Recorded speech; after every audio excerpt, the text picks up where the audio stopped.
So when you have areas like the one behind me here that looks like good deer cover, but really it's not, there's only really one option for you to do, and that's either to bust out the chainsaw, or in today's case, we're actually going to take the forestry mulcher in here and reset this entire area and bring the cover and the food back down to the deer. Let me show you how we're going to do that. So first off, I'll give you a lay of the land. You can see it's just very stemmy pole timber. Lots of ironwood, there's some aspen, a little bit of ash coming in here, but the ground is void of deer food, and when these leaves drop, it's going to be even more open in here. So we got to get the chainsaw out, we got to reset this, and like I said, in today's case, we got the mulcher here, so that's going to do the chainsaw for us, and we're going to completely reset this entire area and bring that food and that cover back down to deer. Because walking through here, there's one deer trail, but I am not finding much for beds. So actually, before the mulcher rolls in here, I got marking tape. I'm gonna, any young oaks I find, I'm marking so the mulcher doesn't take those out. But other than that, yeah, we just need to reset this. This is a great topo area. It's a nice ridge top that runs quite a ways, but it's not good deer cover. It is, I mean, if I get down right here, you can see right out through it, and there's just no food. Deer need that good woody browse where they bed. So we're going to bring it back down to them, and with the aspen in here, I think within a couple of years this will be good viable cover again. And we'll leave the big trees, and I can cut those with the chainsaw to get a little instant cover. But the big thing is just trying to get this pole timber cut. So time to get the mulcher in here and get to work. All right, here's a little further down that ridge where it opens up a bit. We got more mature trees here. Still going to mulch out the understory.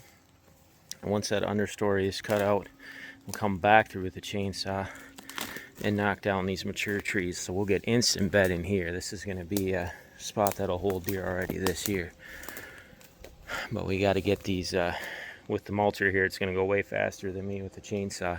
So we get the little ones out of here that are just sucking sunlight. These are mostly ironwood, your mid-story trees that just rob sunlight from your really good natives. So we'll get rid of them, and then I'll come back through and do the detail work with these bigger trees. Man, this is, I mean, it's a beautiful topo in here. This is going to be a really fun bedding locale.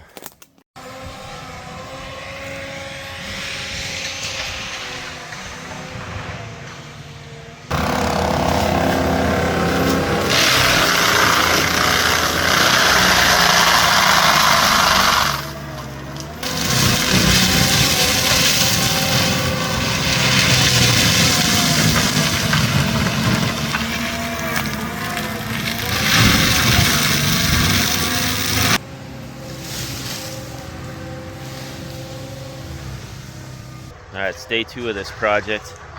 You can hear the mulcher going behind me. We actually switched from the rotary mulcher that goes like this to the disc mulcher that goes like this.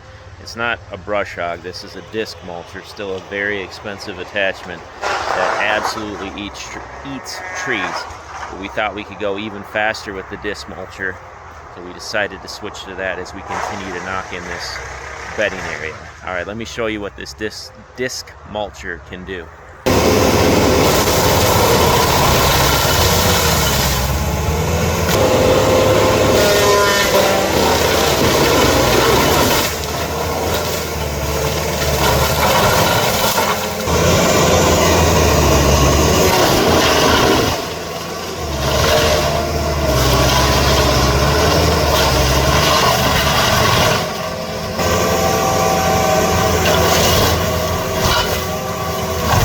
Just like that, there is deer habitat on the ground.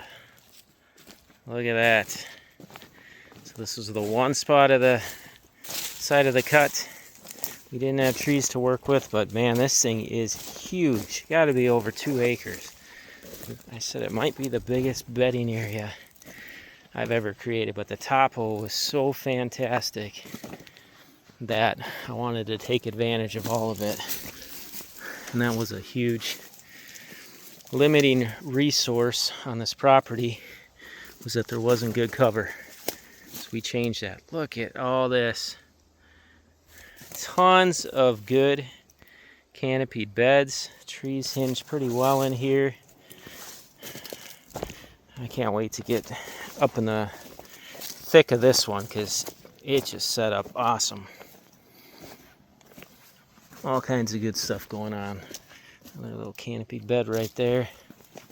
So we got a trail running down the whole southern side of this thing. That's the one I anticipate some activity on during the rut, thinking, you know, northwest winds being our predominant wind. I could see them, or that would be the side of the cut that the bucks would want to run, working the downwind side of all this. We got just a pile, like absolute pile of canopied beds in this one, which excites me because that's the one what deer tend to navigate or gravitate towards the most. Lots of little kick out trails. Actually here, there's some canopied beds working up over there. In the interest of time, I'm just going to keep moving deeper into this cut. This is the most open part.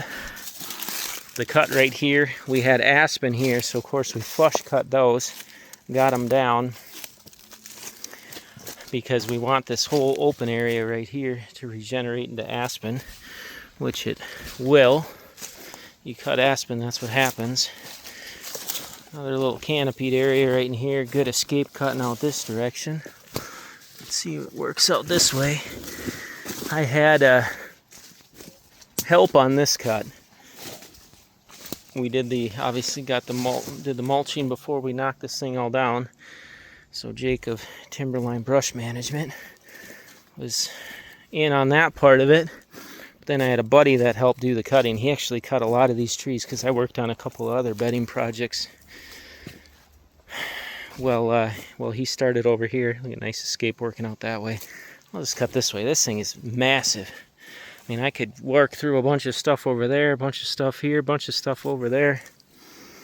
Anyway, he knocked a lot of these trees down. Did a great job. He worked for a tree service for years, so if you want somebody to cut with you, look at that nice, beautiful hinge. It's nice having somebody that's very proficient with a chainsaw. I would say he's better at a chainsaw than I am, or better with a chainsaw than I am, so really nice help to have out here. Check out this. I mean, another great canopied bedding location. Beautiful escape, working out 3 different directions. Kicks out towards the north side of this whole cut. Over here, that's where we start going down the slope. So wanted to stay up on the ridge, but look at all that. I just love it. Absolutely love it. Oh yeah, I didn't make a note of that. Did add a couple of mock vines in here.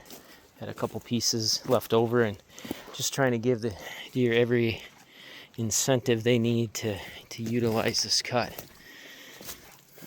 So anyway, yeah, today the focus, we had a lot of the trees down from the other day, and then my buddy cut the first few hours. He knocked a bunch more down. The afternoon's focus was just cleaning this thing up. I was back over here with him, and we punched trails and pockets through all of this. So we had all these trees down. Another mock vine right there. So we want to make all this bedding structure accessible to the deer.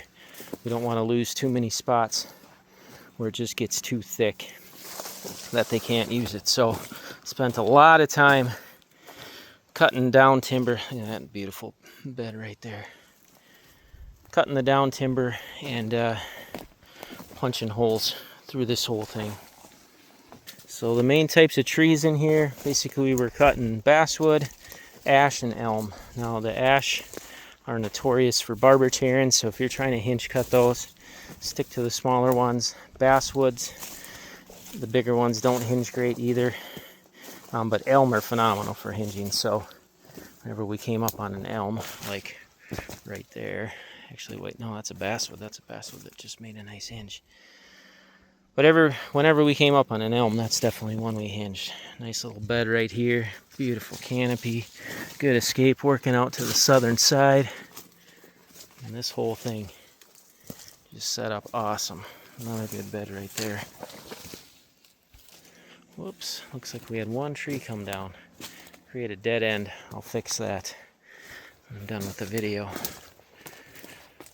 But yeah, this whole thing, and the trees worked really well with us. It was awesome having all that pole timber out of here. This would have not been possible without the mulcher. So that was a good play on the landowner's part. And I was trying to think, you know, if it's expensive, obviously, to get a mulcher in, but it would have taken me forever with the chainsaw. So I feel like, if anything, it was a break even for the landowner. Me sitting here nickel and diming with the chainsaw, or him bringing in the mulcher. Yeah, so I was definitely glad we did that. Got a nice little run working out that direction. Here's where we get into some really awesome canopy beds. You can see right up in here, there's the escape. All this area in here is potential bedding. Alright, back up in the core of this one. So with running that mulcher, it's kind of basically we simulated or emulated logging. So there were some disturbance on the soil. There will be thistles, I'm sure, next year. But again, even though the thistles will come, the woody stuff will win the day eventually.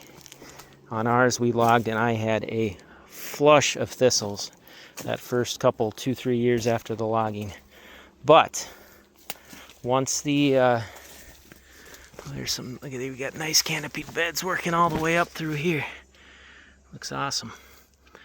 But yeah, once that woody stuff got past the thistle, I mean, it outcompeted the thistle. Thistle does not tolerate shade at all.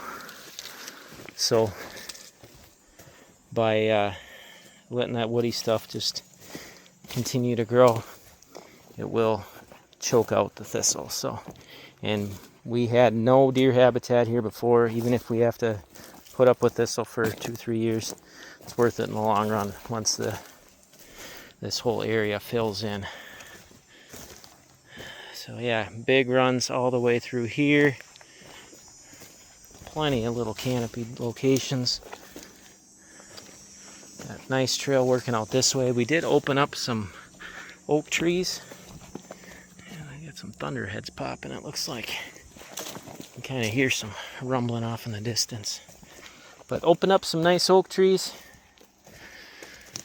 So we'll get some more acorns. By doing that, all the timber we cut is low value stuff from a timber value standpoint. So no harm, no foul there. Again, lots more canopy beds through this one. Tons of trails, tons of pockets. Yeah, this will be a spot that should have a high amount of deer activity. And this would be I think it's the eastern edge of this cut. Works its way out that direction. So that was the project. Very, very fun project. It'll be fun to see what comes back in this area. And we got a stand that we're going to set up right between a bunch of bedding cuts we've done on this property. So it should be a really, really fun location to hunt during the rut. We got a great, great pinch working off the end of this bedding cut. All right, y'all take care. God bless.